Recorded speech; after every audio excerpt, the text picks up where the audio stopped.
In the southeast of England, in a country garden bursting with life, Charles Darwin paces.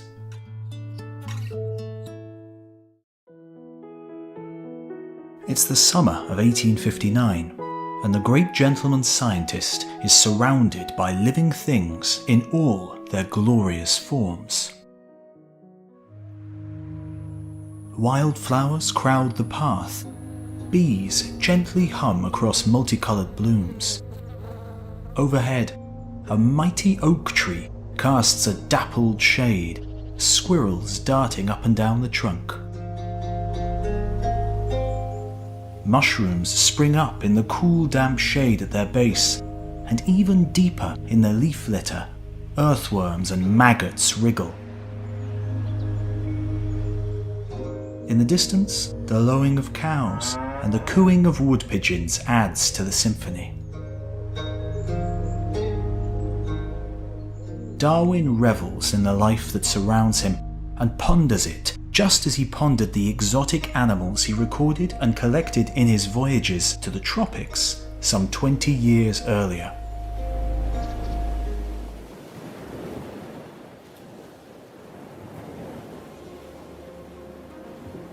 It was during those years in the early 1830s, spent aboard the illustrious HMS Beagle on its 5-year mission to map the coasts of South America, that the young Darwin, a 20-something-year-old naturalist, devoted every waking hour to scientific analysis of fossils and all manner of diverse life he came into contact with. From giant land turtles to reptilians, colossal whales, and even a vast array of seemingly insignificant insects, many of which had never been studied before. Some life forms in the Galapagos Islands in particular, a previously largely unexplored hotbed for biodiversity, varied ever so slightly from one another, from island to island, hinting at a common ancestor at some time in the past.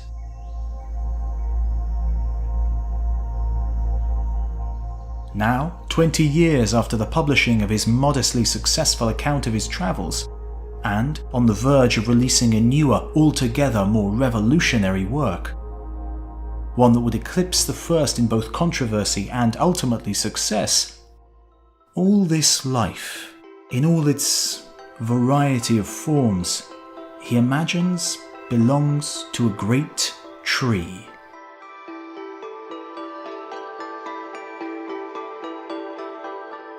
Like the oak that stretches out above him, grasping toward the afternoon sun.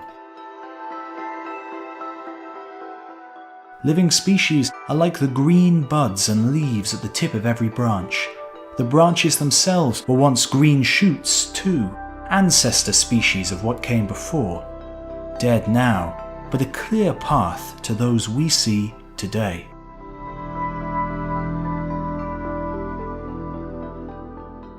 Tracing the branches back, they merge to more primitive ancestors, the foundation of many species yet to come.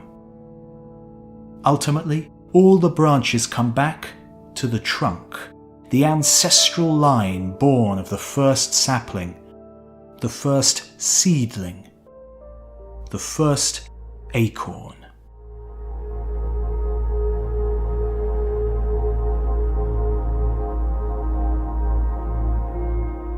Darwin sees all life that exists and has ever existed positioned on this vast tree of life. Each new species to arrive has its own unique innovations, allowing it to branch out on its own. Some will flourish, maybe even sprouting successors of their own. Others will wither and die. But all are built on the template of the branch that came before. And at the beginning, long before the trunk even began to grow, a single acorn, the very first ancestor. the very first template on which all living things are built. But where and when did that first ancestor live? And what form did it take? Darwin imagines an early Earth, rocky, devoid of life. But on its surface, a warm little pond has just the right chemistry, the building blocks of existence.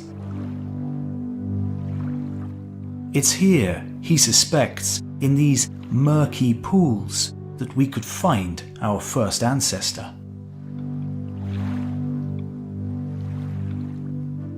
Humble beginnings for the breathtaking diversity that is to come. A primordial soup billions of years ago. But that was nearly 160 years ago, and much has been learnt since Darwin's day.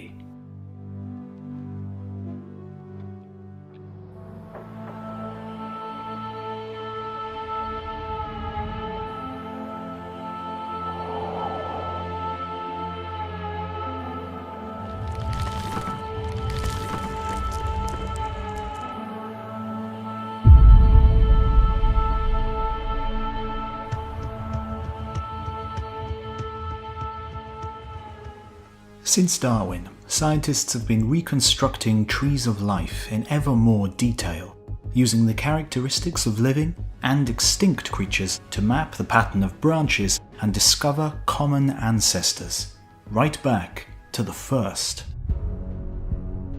The last universal common ancestor, or LUCA for short, is the ultimate grandfather to everything that came later, to all of life on Earth. We now know that life falls into one of three domains. All animals, plants and fungi are eukaryotes, with complex structures inside their cells. Even some single-celled, microscopic creatures are eukaryotes too, like amoebas and algae, making do with just one complex cell. Everything else alive is single-celled, but that's not to say that they are less diverse. These single cells inhabit every conceivable surface, as long as there is water. They are adapted to thrive in conditions that no other life could withstand. There are single cells that can survive intense heat, cold, saltiness, and acidity. And the denizens of this hidden world can be classified as either bacteria or archaea, depending on their chemistry. Because eukaryotes are so much more complex than either bacteria or archaea, scientists place them higher up on the tree of life. They came later, while the two other domains are more primitive. So, LUCA was a single cell. That much is clear. It makes sense too for the earliest ancestor to be among the simplest life possible. But modern science goes further than that. By analysing the DNA of bacteria and archaea, we can build trees of life for these primitive domains too. Instead of looking for shared physical characteristics, researchers look for genes that are in common. In 2016, scientists published a list of 355 genes that were probably part of LUCA's DNA, which opens a window on how this first ancestor functioned and the kinds of conditions it could withstand. But the view through that window is surprising. LUCA's genes give it the capacity to metabolize hydrogen as a source of energy. They also give it the tools for surviving at extremely high temperatures. This LUCA is something unexpected, adapted not to Darwin's warm little pond, but to a much more hostile environment.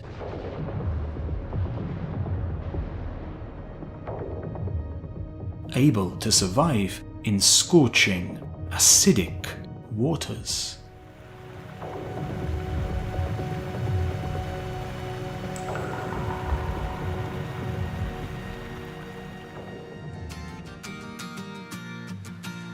In February 1977, a century and a half after the Beagle made its fateful circumnavigation around the Earth, a new generation of scientists in a research vessel off the South American coast made a remarkable discovery.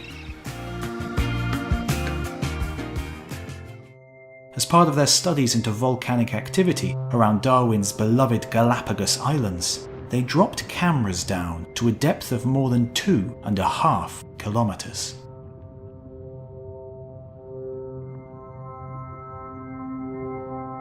When the photos came back, they revealed something entirely unexpected. Instead of lava, hot water poured out of the Galapagos Rift.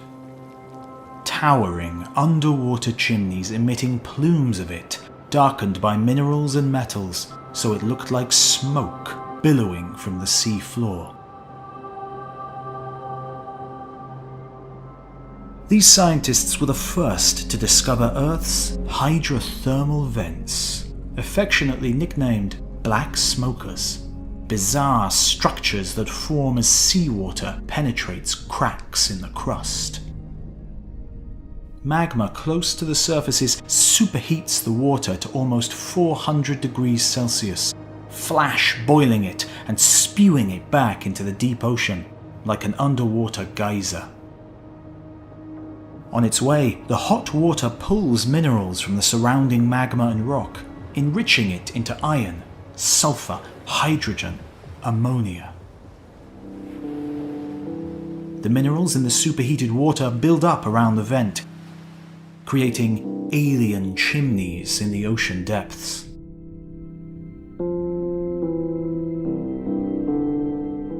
But there was more.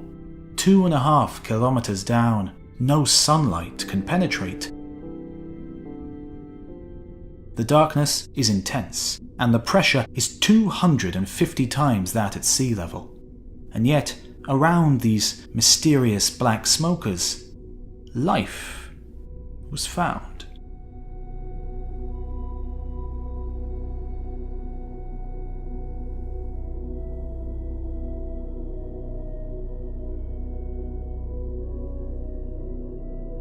Not a few cowering, crushed sea creatures, but vast and blossoming ecosystems.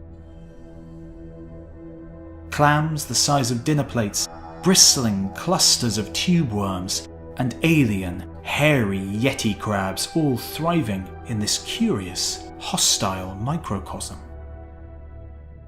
This entire vent ecosystem relies on another unseen component: single-celled bacteria and archaea, which have the unique ability to convert the chemical energy from the black smoker's complement of minerals into biologically available energy: food. Elsewhere on Earth, all food chains ultimately come back to the sun. Plants capture the sun's light energy and convert it into sugars, which then support complex food chains of herbivores and carnivores. But on the ocean floor, there is no sun, no light to provide that energy. The single-celled organisms that live here take hydrogen gas or iron sulfide and similar chemicals and use them to power their own metabolisms. The other animals eat them for energy or enslave them within their bodies to produce energy in return for safe harbor. In this way, an entire community is built, based on the abilities of these weird, single-celled organisms, completely unreliant on the sun.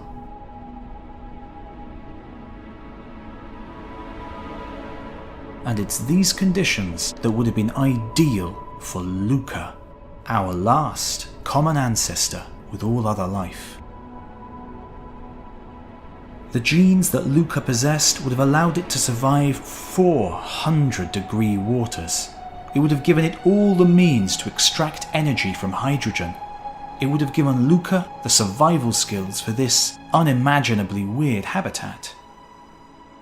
At some point in the deep and distant past, it's now thought that our earliest single-celled ancestors clung to vents like these. Our lineage may not have seen the sun for millions of years. But that's not quite the whole story. Although Luca may have been equipped with the tools to survive and thrive on a hydrothermal vent, other clues point to an altogether different kind of beginning for life on Earth.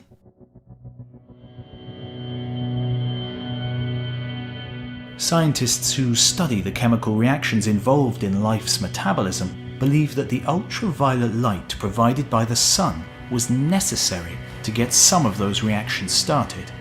Deep beneath the ocean, there's no substitute for that kind of energy, so the earliest life forms must have proliferated when the sun still shone. Once more advanced metabolisms were up and running, life could do without the UV boost, but those earliest reactions were reliant on it. And since chemistry works better when things are concentrated in small volumes of liquid, perhaps Darwin's warm little pond wasn't so far from the true cradle of life after all. But how can these two lines of evidence be reconciled? One points to hellish heat, crushing pressure, and acerbic chemistry. The other to sun-baked slime in a much more familiar setting. The key may lie in the Luca's true identity. Our last universal common ancestor isn't necessarily the first life form that appeared on the Earth. It is merely the first one whose descendants survived over billions of years to diversify into all living things we see today. So life could indeed have started out in a warm pond, relying on the particular sun-soaked chemistry found there. Perhaps in those early years it had the chance to become well established, and so proliferated, spreading to other warm ponds and larger seas all over the Earth's surface. Everything was going well for global colonization until a catastrophe changed the course of our world forever. For hundreds of millions of years, fire rained from the skies. Thanks to the cosmic dance of giant planets far beyond Earth, asteroids were sent hurtling towards this fragile cradle of life. This bombardment would have vaporized surface water and injected heat and exotic chemicals into the ocean, wreaking havoc on the tentative first life. Only the hardiest variants that could survive this cataclysm remained, driven towards the places in the ocean that avoided the worst of the bombardment. The depths of the deepest oceans, despite darkness and oppressive pressures, became a refuge from the fire and fury on the surface. Here, at least, the water remained, the chemistry stayed the same, and hydrothermal vents became beacons for the single-celled survivors. They provided warmth and chemical energy that these struggling organisms needed to stay alive. Adapting to use hydrogen as a fuel instead of sunlight was the only way to ensure the future of their lineage. Meanwhile, the surface was sterilized. The first life that had gained foothold in warm little ponds on the surface was wiped out instantly. Destined to leave no descendants, its succession stamped out. This was potentially the first great extinction, leaving behind just one weird group of survivors cowering in the depths. How do we know that this extinction really happened? With so few rocks and no fossils from this early time, it's certainly hard to be sure about the sagas that gripped Lucca and its relations 4 billion years ago. But this is a tale that explains the clues that all living things carry in their cells to this day. And there's one final piece of the puzzle that seems to corroborate our story. The asteroid bombardment eventually tailed off as the solar system settled down, and remaining asteroids were swept up by the planets of the inner solar system. The sterile Earth finally cooled again by about 3.8 billion years ago. But something miraculous followed. Just 100 million years later, the rocks bear a record of life. The first fossils, physical structures and chemical signatures, are locked into rocks that are 3.7 billion years old.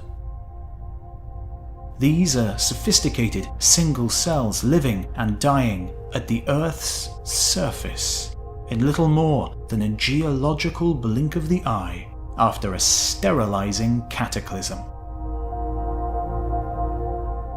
Scientists believe that life like this would have taken many hundreds of millions of years to come about, so there simply wasn't enough time for it to start afresh after the end of the bombardment. Instead, it must have survived the Earth's devastation somehow, hiding away, developing and evolving. As soon as things calmed down, they were primed, ready to burst forth and take over the world. So, hydrothermal vents were most likely the unexpected but essential refuge for our earliest ancestors during the first apocalypse. They were the warm little ponds of that terrible time. They were sanctuary for Lucca, a record of that time preserved deep in our collective genetic memory.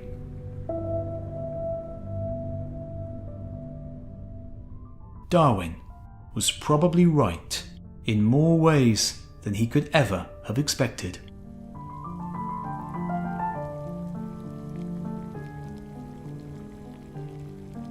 Next time, we'll discover the devastating but life-giving convulsions of the first plate tectonics and explore an alternative, altogether more alien explanation for the origins of life on Earth. You've been watching the entire history of the Earth. Don't forget to like and subscribe and let us know what you think in the comments. And we'll see you next week.